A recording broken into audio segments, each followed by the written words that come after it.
Good morning. I am Kevin Price, talking to you about you and your business. Going to spend some time covering a lot of different topics. I tell you, lately the show has been very entertaining, even for me as the host who's been doing this for 15 years.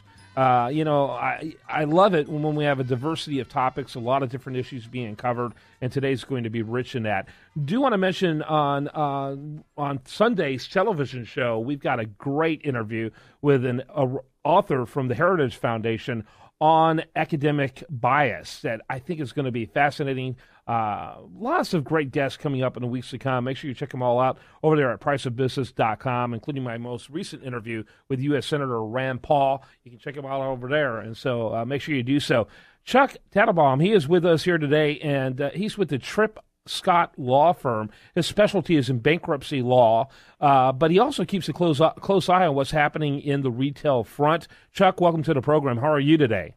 I'm great. Thank you for having me. You bet. Why don't you real quickly just give us a brief overview of the Tripp Scott law practice? Well, we're a 50-person law firm that really just concentrates in business law in Florida and throughout the country. I've been practicing bankruptcy law for 49 years and have practiced or handled cases in about 40 states and in Eastern Europe. Very good. So obviously, you are interested in what's happening on both the macro and somewhat on the micro level of what's happening economically. Talk a little bit about what is happening with businesses out there.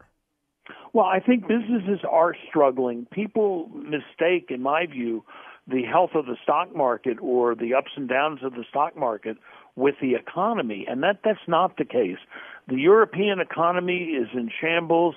The Chinese economy, we know, is in shambles, and the U.S. economy, because of the stagnant wages and some of the, especially what's happening in the petroleum industry, as you know, have all produced what, especially for the retail end, is not a good prognosis for the economy. Yeah, not at all. And in fact, it looks like I'm still kind of in shock over the raising of the interest rate a while back. To me, it almost seemed like a psychological boost more than anything else. It was really insignificant. Shouldn't have much bearing. But there's nothing about the fundamentals to make you think America's economy could handle that. And when you look at the number of people who are unemployed by real number of purposes, in other words, they've given up on even trying to find a job, thus they're not accounted for anymore. It's like the worst numbers we've seen at least since the 1970s. And to your point, which I think is excellent, is I think the interest rate rise was as much politically motivated as anything else to make people think the economy is getting better. Yep, exactly. It's kumbaya, and the reality is that we are continuing to struggle.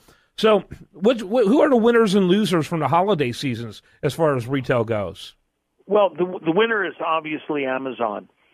They came out as part of their annual report a couple of weeks ago that said that over 40% of the households in the United States belong to Amazon Prime, and that the average household that belongs to Amazon Prime is spending approximately $1,200 a year in purchases. So you magnify that, that's $100 a month times 40% of the households in the U.S. for spending, and that is being taken away from brick-and-mortar retail. And if you think about what that number is, it is huge. And that is why we're seeing these massive problems with even the most progressive retailers who are relying on brick-and-mortar stores and haven't progressed to compete on the Internet. Yeah, I found it ironic. It was the biggest number of sales online since the beginning of online selling, huge chunk. And now I'm just reading that Amazon has already created one and is in the process of creating, I think, a few hundred brick-and-mortar stores. I find that very ironic, don't you? I do, and I'm not sure. I'm not the best retail expert, but I'm not sure that's really the right answer, because the other retail stores that are prospering are the ones that have been ahead of the game with their own online marketing and opportunities and free delivery, et cetera. Yeah, I found that kind of shocking when I saw that. It's like, really, why would you do that? But talk a little bit about the losers. Who are the big losers? Well, the losers are the commodity retailers. A perfect example, Just this week, a company called Hancock Fabrics, which has 250 retail stores around the country, filed Chapter 11. They're immediately going to close 70 of them, and there's a very difficult prognosis for the rest if they can't do a sale. It's like a Radio Shack thing. The brick and mortar stores that have been in the commodity malls, because the malls themselves are a separate dying problem, are the ones that are the real losers, because people are not going to the malls to shop anymore. Yeah. Yeah, they're going mainly to socialize, hey, I'm going to see what that looks like online and see how much cheaper I can get it. It's almost like a bizarre catalog the mall has become. Well, it has, and the malls that are successful are the ones that are becoming destination malls. People want to be entertained. So malls all over the country, north and south, are putting in ice skating rinks. They're putting in really good movie houses, gourmet restaurants, no more of the food courts. And people will go to the mall as a destination and then shop. But people are not going, except as you say, for comparison shopping to the mall if there's nothing there as a destination. Yeah, I think you're right.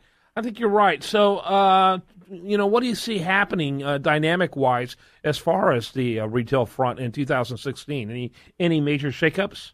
I think there will be. Sports Authority has gone public that it has missed a major debt payment, and they're looking to restructure. I suspect you're going to see a Chapter 11 with a large number of store closings if they survive. The same thing is true with Sears. So I think we're going to have both of those with major restructuring this year. You've already seen Walmart announce that they're closing a large number of stores. And I think what we're going to see is, to a varying degree, a shrinking of retailing, which will let the fittest survive. But then the real losers are going to be the malls, because when a mall loses an anchor like Sears or Walmart or something like that, that then has a negative impact on all the small retailers there. And if their volume goes down, that could be catastrophic for them. Yeah, it could have a real ripple effect. And now Kmart is Sears. And so it's an interesting, far-reaching situation. Chuck Tatelbaum, thanks so much for being with us. Tripp Scott, that's TRIPP, Scott, that's 2 T's at the end, .com, TrippScott.com. Thanks for being with us. My pleasure. Thank you. You bet. When we come back, more for you right here on The Price of Business. And she